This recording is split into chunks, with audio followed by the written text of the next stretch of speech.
Hey guys, it's Whiskers and welcome to Combat Arms. Today I decided to make a video on how to get better in Combat Arms.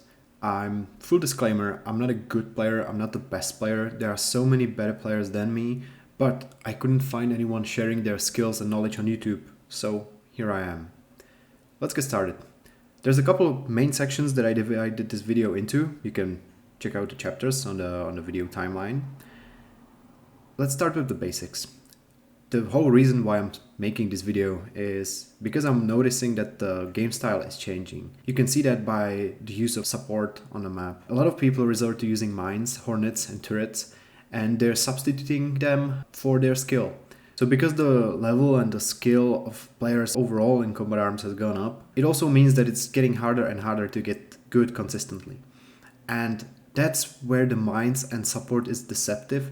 Because yes, it will get you kills and it will get you higher KDR, but it doesn't mean that your skill is getting better. You still have bad aim, you still have bad movement, still have bad crosshair placement. But luckily for all of us, we can change that. We can get better.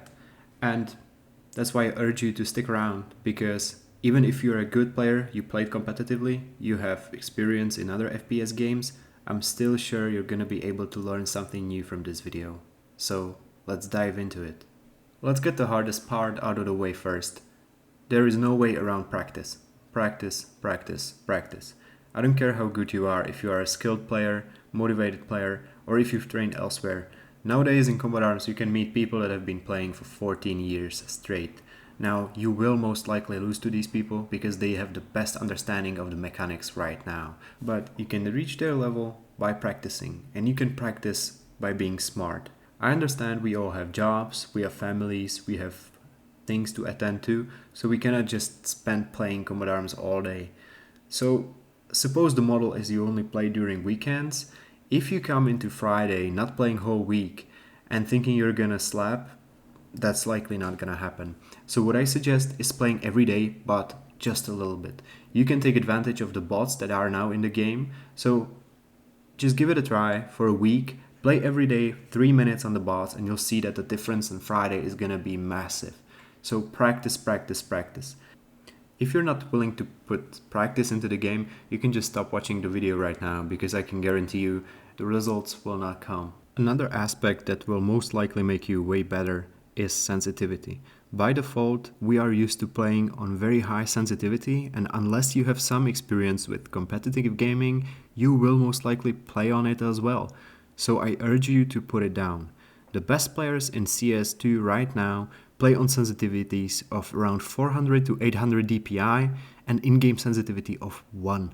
So if in Combat Arms you can get to sensitivity of 1 and mouse sensitivity of 800 DPI, I can guarantee you the results will come. Your aim will be godlike and aimbot-like.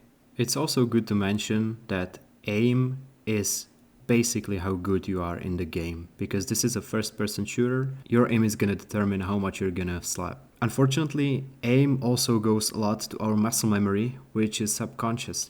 So if you are used to playing on high sensitivity and you drop it down low, I suggest you do it slowly, because going from in-game sensitivity of 10 to 1 is a massive jump.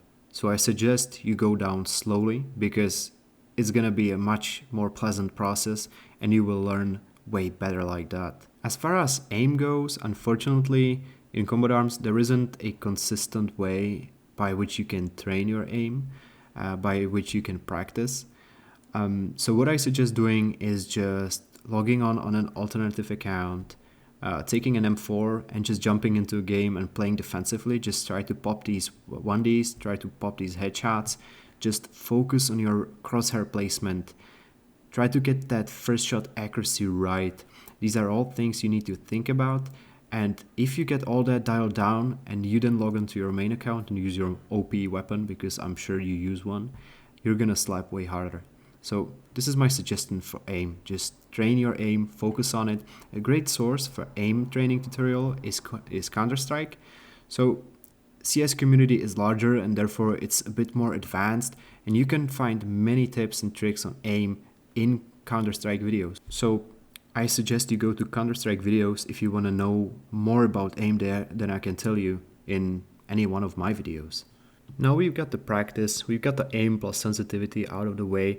Let's talk about movement. Movement is another cardinal part of how good you are. So movement is another part that correlates with your aim.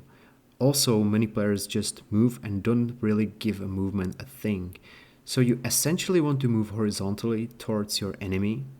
However, you should also seek to be unpredictable. So because in combat arms we all move horizontally and counter-strafe, everyone gets used to it, so everyone compensates horizontally and compensates accordingly.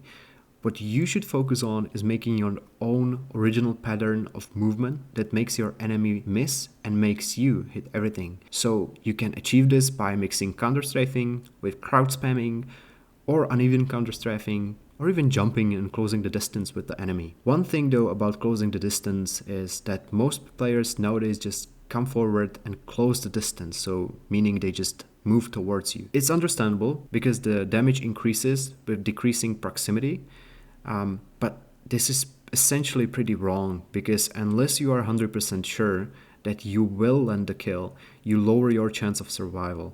So by moving forward, you also increase the damage of the enemy, and mainly you expose yourself. Which brings me to another point of exposing yourself.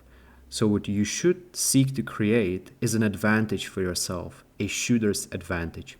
You can achieve this by changing the angles in your favor. Bearing next to a wall that covers most of the right side of your screen will create an unfair advantage for you. This is called shoulder peeking. Next type of peek is called a head peek. This is the most common type of peek that combat arms players use. This means you position yourself in front of the barrier just so you can barely see the enemy. In this position, if the enemy has no cover, they will likely be exposed, while for you, only your head will be visible. Demonstrated here, you can see in this S&D short clip, I'm using the box in front of me as a head peek. So is the enemy, but it just happens that I happen to land the shot and he didn't. Sometimes it's a lottery, but there you can see using the head peek to your advantage. Also, nowadays, people use over 40% of speed, so getting a good peek is very hard. To get the peaks consistently, you should consider using the walk function. If you're not using this function, you absolutely should start. By default, this is set on C on your keyboard. I personally have it binded to the left alt, and by this you also eliminate any sound you make, so this makes it very overpowered in a tactical situations where you have to sneak up on somebody. However, at the expense that you are much slower. So using the walk to get behind peaks, behind covers, is also a great way to make your peaks consistent. And the last part I want to talk about is in-game IQ. Now listen, if you're watching this video, that already means that you're pretty smart, because you want to work on your performance in the game. That already puts you ahead of most CA players. Use your brain to your advantage. Think and predict. For example, if you play on a large map where most engagements happen at medium to long ranges, consider using assault rifle. Just look at the guys that are getting their cheeks clapped at Snow Valley because they use FMGs. Yes, the overpowered SMG will win you most close quarter battles, but it will be inconsistent and you will likely not be able to put the aim you worked on into use. Instead, focus on the concept. Death Rune? Yeah, SMG. Kill Creek? A good SR and a solid AR will do the job. Another point on how you can be a better player is playing the objective. If you are playing elimination, analyze the team mid-game. Are most players focusing on one area? Where do most of your team die? This is all information you can process and benefit from during the game. Part of being a good player is also being selfless. If you see most players rushing one side of the map, don't leave the other unprotected. Maybe you can stop one opponent, maybe two. This will make a huge difference in the team performance at the end.